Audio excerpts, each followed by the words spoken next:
ಇವತ್ತೊಂದು ದಿನ ಜನ ಬಂದು ಪ್ರೂವ್ ಮಾಡ್ತಾ ಇದ್ದಾರೆ. ಇದನ್ನು ಅರ್ಥಕೊಂಡು ದಯವಿಟ್ಟು DK ಶಿವಕುಮಾರ್ ಆಗಿರ್ಬೋದು, ಕಾಂಗ್ರೆಸ್ ಹೈಕಮಾಂಡ್ ಆಗಿರ್ಬೋದು, ಮಹದೇವಪ್ಪ ಅವ್ರಿಗೆ ಉನ್ನತವಾದ ಸ್ಥಾನಮಾನ ಕೊಡಬೇಕು. ಇಲ್ಲ ಅಂದರೆ ಮುಂದಿನ ದಿನಗಳಲ್ಲಿ ಇನ್ನೂ ಹೆಚ್ಚಿನ ಪರಿಣಾಮನ ಎದುರಿಸಬೇಕಾದ್ದು ಕಾಂಗ್ರೆಸ್ ಪಕ್ಷಕ್ಕೆ ಅನಿವಾರ್ಯ ಆಗೋಯ್ತದೆ. ಇವತ್ತೊಂದು ದಿನ ಕಾಂಗ್ರೆಸ್ ಏನಾದರೂ ಸರ್ಕಾರ ಅಸ್ತಿತ್ವಕ್ಕೆ ಬಂದಿದೆ ಅಂತಂದರೆ ಅದರಲ್ಲಿ ಮಹದೇವಪ್ಪ ಅವ್ರ ಕೊಡುಗೆ ಯಥೇಚ್ಛವಾಗಿದೆ.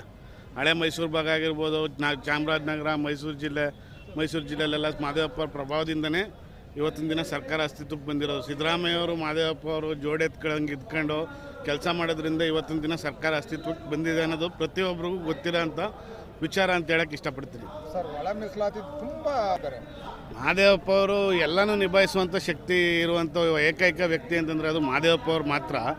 ಅಂಥ ವಿಷಯಗಳಲ್ಲಿ ಬೇರೆ ಇನ್ಯಾರೇ ಇದ್ದಿದ್ರೂ ಸುಧಾ ಅದು ದೊಡ್ಡ ಮಟ್ಟದಲ್ಲಿ ಹೋಗಿ ವಿನಾಕಾರಣ ಗೊಂದಲಗಳು ಸೃಷ್ಟಿಯಾಯ್ತಿತ್ತು. ಈ ಮಹದೇವಪ್ಪ ಅವರು ಆ ಸ್ಥಾನದಲ್ಲಿರೋದ್ರಿಂದ ಮಾತ್ರ ಇದನ್ನು ಯಾವುದೇ ರೀತಿ ಗೊಂದಲಗಳಾಗದೇ ಇರೋ ರೀತಿ ನಿಭಾಯಿಸಿದ್ದಾರೆ ಅಂತ ಹೇಳಕ್ಕೆ ಇಷ್ಟಪಡ್ತೀನಿ. ಕೊಡಲೇಬೇಕು ಮಹದೇವಪ್ಪ ಅವರು ಕೊಡಲೇಬೇಕು. ಕೊಡಲಿಲ್ಲ ಅಂತಂದರೆ ಕಾಂಗ್ರೆಸ್ಗೆ ತುಂಬ ಹಿನ್ನಡೆ ಆಗುತ್ತೆ ಮುಂದಿನ ಬಾರಿ. ಸರ್ಕಾರಕ್ಕೆ ಎಚ್ಚರಿಕೆನೇ ಇದು. ನಾವು ಇನ್ನೂ ಉಗ್ರವಾಗಿ ಹೋರಾಟ ಮಾಡಬೇಕಾಗುತ್ತೆ.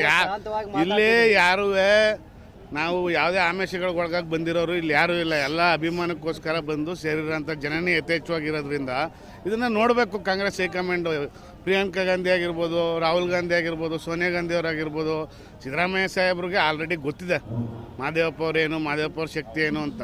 DK ಶಿವಕುಮಾರ್ ಅವರು ಅರ್ಥಕೊಂಡು ದಯವಿಟ್ಟು ಇದಕ್ಕೆಲ್ಲ ಯಾವುದೇ ರೀತಿ ಗೊಂದಲಗಳಾಗದೇ ಇರೋ ರೀತಿ ನಿಭಾಯಿಸಬೇಕು ಅಂತ ನಾವು ಹೇಳಕ್ಕೆ ಇಷ್ಟಪಡ್ತೀವಿ. ನಾನು ಅನೂಪ್ ಜಗದೀಶ್ ಅಂತ, ಟಿ ನರಸೀಪುರ ಇಂದ ಮೈಸೂರು ಜಿಲ್ಲೆಯಿಂದ ಅಧ್ಯಕ್ಷರು ನಾವು.